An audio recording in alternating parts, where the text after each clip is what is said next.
पहली बार लाल हरे की इतनी ज़बरदस्त एकता देखने को मिली। और ये तो नेचुरल है कि बिहार में जब जब बड़ी रैली होती है तो अभी तक हम लोगों ने मिल करके नहीं किया। इंडिया गठबंधन ने जो एक एजेंडा सेट किया है उस एजेंडे का जवाब एनडीए के पास नहीं है। मोदी जी के जुमलों पर लोगों का अब कोई भरोसा नहीं है। लोग हिसाब मांग रहे हैं कि भाई 10 साल पहली बार जब आए थे 14 से पहले तब बात कर रहे थे, नई बात लोगों को अच्छी लग रही थी कि इंडिया गठबंधन ये तमाम पार्टियों के असंतुष्ट लोगों का गठबंधन नहीं है। ये जो लोग कह रहे हैं कि ये मोदी परिवार, तो मोदी जी कह रहे हैं पूरा देश हमारा परिवार। इससे तो एक सवाल खड़ा हो रहा है, पूरा देश अगर आपका परिवार है। नमस्कार दोस्तों, आप देख रहे हैं DTW 24 न्यूज और मैं हूं आपके साथ दिव्या पांडे। इस वक्त हमारे साथ खास बातचीत करने के लिए माले के महासचिव दीपांकर भट्टाचार्य हैं। उनसे ये बात करेंगे कि अभी जो है पिछली बार इन्होंने 0 पे आउट हो गए थे, इस बार जो है कितने सीटों की ये लोग महागठबंधन की ओर से तैयारी किए हैं, क्या कहिएगा? नहीं, पिछली बार तो महागठबंधन में हम लोग थे नहीं, बाहर से हम लोग लड़ रहे थे, एक सीट पर तालमेल था। और हमें लगता है कि इस बार का चुनाव ये 19 से इसकी तुलना नहीं होगी। इसकी तुलना 2020 के विधानसभा चुनाव से होगी। और 20 में जहाँ तक बिहार बदल चुका था उससे ये बदलाव और आगे बढ़ेगा। बिहार की दिशा बदल रही है, जो 3 तारीख के रैली से बहुत साफ संकेत मिले हैं।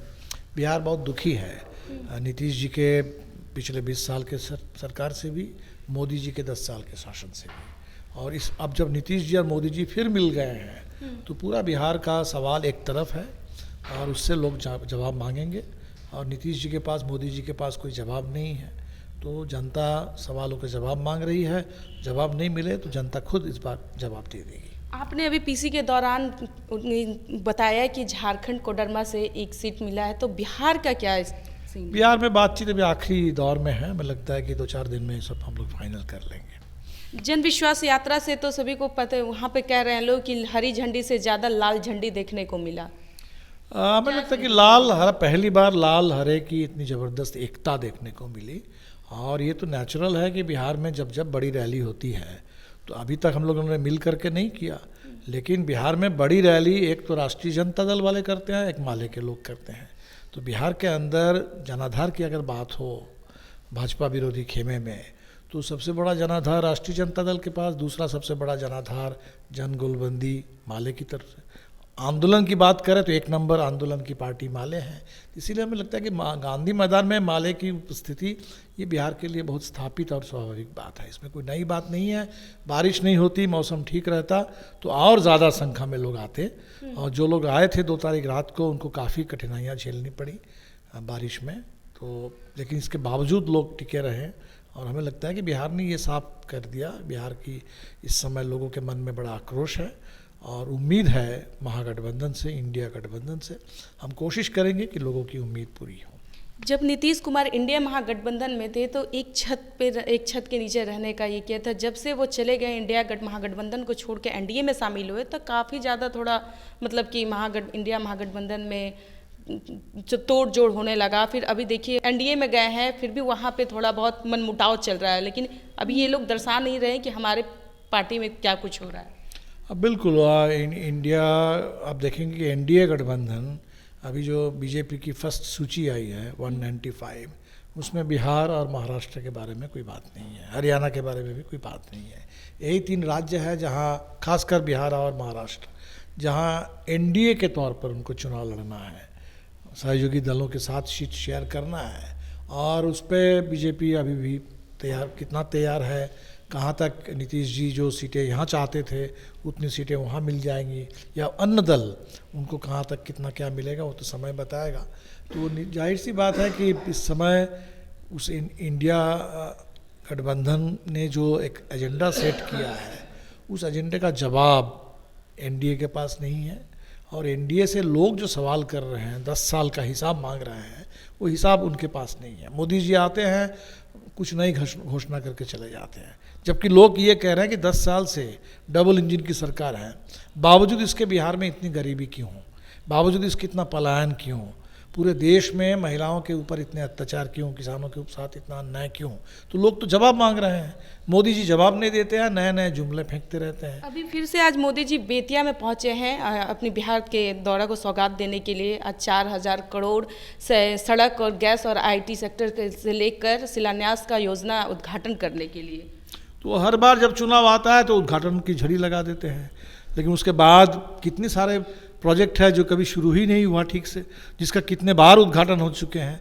इसलिए मोदी जी के जुमलों पर लोगों का अब कोई भरोसा नहीं है।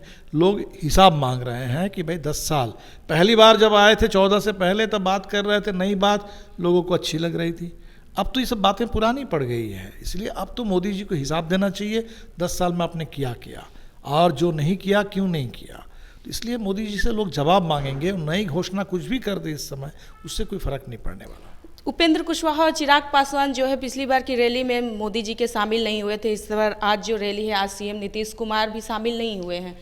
क्या लगता है कि चिराग पासवान और उपेंद्र कुशवाहा इंडिया महागठबंधन में शामिल होता है? अब उस पर देखना है। पहली बात, अभी तो ऐसी कोई बात है नहीं। और अब मुझे लगता है कि एक बात तो स्पष्ट है कि इंडिया गठबंधन ये तमाम पार्टियों के असंतुष्ट लोगों का गठबंधन नहीं है। ये गठबंधन एक राजनीतिक गठबंधन है, देश को बचाने के लिए, आज के संकट से, संविधान की रक्षा करने के लिए। और लोग जो परेशान हैं आर्थिक संकट से, किसान, देश की महिलाएं, देश के नौजवान, तो उनकी परेशानी कम करने के लिए, मिटाने के लिए, लोगों के अधिकार के लिए। तो इसलिए अगर इस राजनीतिक मकसद के साथ एकताबद्ध होकर के कोई भी आते हैं इस समय, तो निश्चित तौर पर उनका स्वागत होगा। देखिए, परिवारवाद पे बहुत बड़ा लोग लालू जी जिस तरह से उस दिन जन विश्वास रैली में भरी स्टेज पे कहा था कि अडानी और अंबानी मोदी जी के परिवार हैं, और बीजेपी वाले सारे लोग अपने परिवार के, अपने नाम के आगे मोदी परिवारवाद लगा दिए हैं। तो क्या लालू जी जिस तरह से उस दिन स्टेज पे तेजस्वी प्रसाद यादव को, तेज प्रताप यादव को परिवार से संबोधित किए, तो उनसे ज़्यादा देखा जाए तो कहीं परिवारवाद नहीं है? आप इसे कैसे देखते हैं? नहीं, हमें लगता है कि ये जो लोग कह रहे हैं कि ये मोदी परिवार, तो मोदी जी कह रहे हैं पूरा देश हमारा परिवार। इससे तो एक सवाल खड़ा हो रहा है, पूरा देश अगर आपका परिवार है तो देश के किसान जो MSP मांग रहे हैं उनके ऊपर गोली क्यों चल रही है? देश के नौजवान जो सुरक्षित रोज़गार मांगते हैं, पक्का नौकरी, उसमें उसके जिनका अधिकार है, उनके साथ अग्निवीर वाला धोखा क्यों हुआ? इतनी पेपर लीक क्यों हो रही चारों तरफ?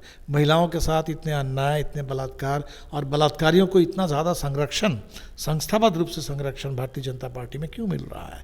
तो ये सवाल है। दूसरा है कि अदानी अंबानी की जो बात होती है, वो बात तो और ज़्यादा उसकी पुष्टि मोदी सरकार ने कर दी, क्योंकि जब सुप्रीम कोर्ट ने कहा था कि आज 6 तारीख, आज स्टेट बैंक को चुनावी बॉन्ड के बारे में पूरी जानकारी दे देनी थी इलेक्शन कमीशन को, और इलेक्शन कमीशन को वो जानकारी 13 मार्च तक पूरे देश के सामने पब्लिक कर देना था। लेकिन आज जो अभी स्टेट बैंक वाले चले गए कि हमको 4 महीने का समय चाहिए, यानी चुनाव बिताकर तब हम बताएंगे, तो इससे तो एक बात बिल्कुल साफ हो गई कि मोदी जी का जो असली परिवार है, असली परिवार के जो मेंबर हैं, उन मेंबरों को छुपाने की, बचाने की पूरी कोशिश हो रही है।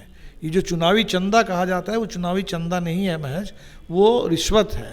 और ये इस समय देश का सबसे बड़ा आर्थिक भ्रष्टाचार, सबसे बड़ा राजनीतिक भ्रष्टाचार, और इस भ्रष्टाचार का सबसे बड़ा जो घोटाला उजागर हुआ, उस पर पर्दा क्यों डालना चाहते हैं? तो हमें लगता है कि मोदी जी जितने परिवार की बात करें, ये सब लोग ट्विटर पर जितना लिखे, फेसबुक पर कि हम मोदी परिवार है, तो परिवार के बारे में ये 2 सवाल पूरे देश में लोग पूछ रहे हैं, उसका जवाब देना पड़ेगा।